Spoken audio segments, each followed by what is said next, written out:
مقتولا من الوريد إلى الوريد. هذه الجريمة هذه جريمة فظيعة، جريمة شنعاء، جريمة خطيرة. اللي راح ضحيتها شاب في مقتطف العمر، شاب على أقوال الجيران وعلى أقوال الأصدقاء شاب خلوق طموح، شاب مثقف، شاب محترم. إلا وجد داخل الشقة في بركة دماء، مقتولا من الوريد إلى الوريد. هذه الجريمة هذه خلات الشعب المغربي كله يتساءل داخل أرض الوطن وخارج أرض الوطن: من الفاعل؟ ما هي أو ما هو دوافع هذا الشخص؟ هنا طرحت تساؤلات حول هذا الموضوع. خليكم معايا، ما نطولش عليكم. في هذا الفيديو هذا راح نعرفوا القصة من البداية ديالها حتى النهاية. أنور العثماني هو الابن الخال ديالي، والعائلة هي عائلة متماسكة مترابطة، ماشي ديك العلاقات العائلية كتكون العلاقات العائلية، بالعكس، وتربينا مع بعضياتنا، وخاصة في مرحلة الصغار ديالنا كنا دائما مع بعضياتنا، ودائما يعني العلاقة وطيدة وعلاقة عائلية ودموية، وعائلة كذلك ديال الفكر وديال الانتماء، كذلك ننتميو لأسرة وحدة اللي هي أسرة ديال التعليم. الأم ديالو الآن، الأم ديالو من نهار الواقعة وقبل الواقعة، من نهار الجمعة قبل ما يصير الواقعة، وهي كانت اللحظات اللي كانت كتجري اتصالات الهاتف، الواقعة ديال الأم ديالو الآن الوضعية أكثر ما الصدمة. الأم لا زالت تعيش حالة انهيار نفسي، انهيار كبير، انهيار نفسي، وهي في حاجة، الأم والأب وكل أسرة في حاجة للدعوات ديال كل المستمعين والمشاهدين، كل المغاربة والمغاربة، الدعاء من أجل أن يثبتها وأن يقوي الله الصبر ديالها. وهي في حاجة كذلك كما الأب ديالو خوتو في حاجة إلى دعم نفسي حقيقي، دعم نفسي من خبراء نفسيين حقيقيين، لأن ماشي سهلة بتاتا أنك تشوف ولدك في بركة من الدماء، ماشي سهلة بتاتا أنك تدخل وتلقى ولدك في بركة الدماء ومقتول، ماشي سهلة بتاتا أنك تبقى دقائق إلى ما كانت تقريبا ساعة الزمن وأنت قدام ولدك ميت حداك، ماشي سهلة بتاتا. لحد الساعة البنت واش قتلت ولا ما قتلتوش، لحد الساعة على حسب البلاغ ديال رجال الأمن أنك تقول اشتباه في تورطها.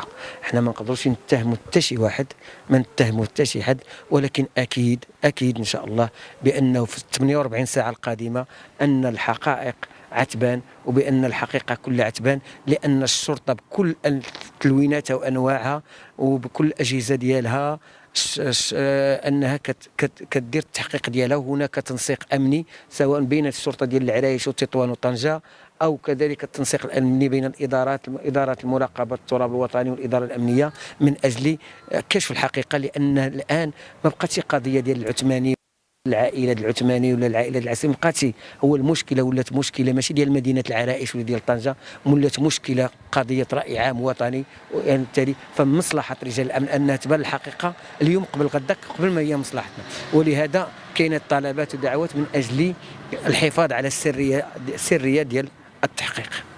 راه الام ولا الاب، الابناء ديالنا اليوم تدخل غير الفيسبوك كتلقى كل واحد عنده 5000 امين. واش انا غنعرف 5000 امين ولادي؟ وشوف من ولادك كاين عندك الاصدقاء وعندك الصداقات وعندك كذا، واش مطلوب مني انا اب ولدي مثلا كيقرا في طنجه ولا كيقرا في الكليه نعرف صحابه كلهم، نعرف صحاباته، نقدر نعرفهم، نقدر نشوفهم، نقدر ما نعرفهم، فهمتي؟ يعني ما شي معرفه حقيقيه ماشي بالضروري انني نعرف. هذا هو المشكل. في واحد الزمان كانت العلاقات ضيقه، كنا كنعرفوا في الحومه، في واحد الزمان في السبعينات في الثمانينات كنعرفوا. دابا الاتساع وهادشي اللي كانت بان ولات الامور باش تعرف شكون وتعرف كل الاصدقاء ديالك، وهي بعض المرات انت في الفيسبوك عندك 5000 امين ما كتعرفهمش. انور العيشه ديالو عاديه، ككل الشباب ديال المغاربه كان محبا وعاشقا لثلاثه الحويجات، للدراسه وللرياضه والموسيقى، وهذه عادي، هذا الشيء اللي كيعجبهم الدراري. وبالتالي هاد الرياضه والدراسه والموسيقى كيجعلوا انه ينفتح للحياه، ويجعلوا بان يكون عنده اصدقاء، لان واحد الرياضه كتعطيك اصدقاء، الدراسه كتعطيك اصدقاء، والموسيقى وهذا العالم ديال الافتراضي كتجعل لك اصدقاء. فبالتالي السيد هذا الشيء اللي كان عنده شاب ككل الشباب، واللي زوينه ديك البليات الخايبين الاخرين تقريبا اللي كنقولوا حنا ما كانش عنده لا كارو لا حشيش لا شراب لا خمر لا كذا لا حتى حاجه. انا الا طلعتي انت على هذه الاعترافات انا ما طلعتيها، ولا شتي انت هذه المنشورات انا ما شفتهاش، ولا كانت هذه المنشورات خرجوها الامن الوطني عطيوها لنا نشوفوها، لانها بحال هذه الاسئله هي اللي كتزيد عاوتاني تعمق وكتزيد. واش فعلا كاين هذه؟ لا عندك عطيه لي الله يعطيك الستر. انا يوميا في اتصال مع رجال الامن، حتى اليوم ما سمعتش هذه الهضره بتاتا، ما كايناش كاع. تقول كاينه منشورات وكاينه، شكون هذا المنشور؟ شكون نشرها؟ واش كان التحقيق المفروض اللي كيكون في التحقيق رجال الامن، الامن هما اللي في التحقيق ومع المحققه ومع ذلك، مع ذلك كنتو معهم في التحقيق، انا ما كنتش معهم في التحقيق، وهذا الخبر لم يصلنا بتاتا بتاتا بتاتا بتاتا بتاتا بتاتا بتاتا بتاتا. شوف من الاوائل اللي كنا في مسرح الجريمه، اش نقول لك، واحد ما كيهضر مع واحد، الام منخرطه في موجه من البكاء، بكاء ثم انهيار، ثم بعد ذلك الانهيار، وفقط نتبادل النظرات والبكاء فيما يشوف واحد في الاخر كنبكيو. الكلمات رحلت عنا ديك الساعات، وجات لغه اخرى غير لغه الكلمات ولغه الحوار، جات لغه اخرى، ما كانش الكلام، ما اش تقول، ما يمكنش، ما عندك، ما فوق السطر، ما كاين حتى شي حاجه. الكلمه الاخيره الله يرحمه الله يرحمه الله يرحمه الله يرحمه، والله يصبر الوالده ديالو، والله يصبرها، والله يقوي الايمان ديالها، ويصبر العائله ديالو.